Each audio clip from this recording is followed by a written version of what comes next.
पाकिस्तान और तहरीके तालिबान के बीच चल रही तकरार किसी से छिपी नहीं है। टीटीपी की ओर से पाकिस्तान के शहरों में लगातार हमले किए जा रहे हैं।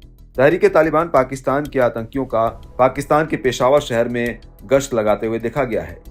टीटीपी आतंकियों ने एक वीडियो जारी करके खुद दिखाया है कि वे पेशावर की सड़कों पर गश्त लगा रहे हैं।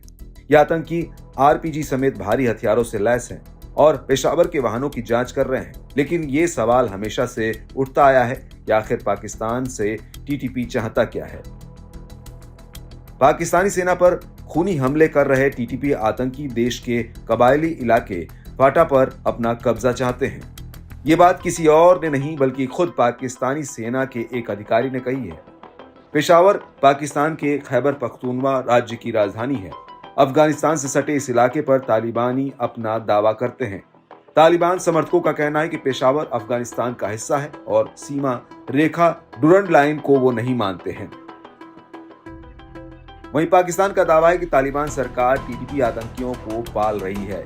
टीटीपी आतंकी तालिबान की इस शहर पर पाकिस्तान में भीषण हमले करके सैनिकों की जान ले रहे हैं, जिसके बाद पाकिस्तान अब संयुक्त राष्ट्र सुरक्षा परिषद की शरण में पहुंच गया है। पाकिस्तान ने सुरक्षा परिषद से मांग की है कि वो अफगानिस्तान की तालिबान सरकार पर दबाव डालने में मदद करे ताकि वो टीटीपी से अपने संबंध तोड़ ले। बता दें कि पाकिस्तान में पिछले 6 साल में टीटीपी के हमले अपने चरम पर पहुंच गए हैं। इन हमलों में इस साल अब तक 1000 से ज्यादा लोग मारे गए हैं, जिसके बाद डरा पाकिस्तान संयुक्त राष्ट्र सुरक्षा परिषद से मदद की गुहार लगा रहा है।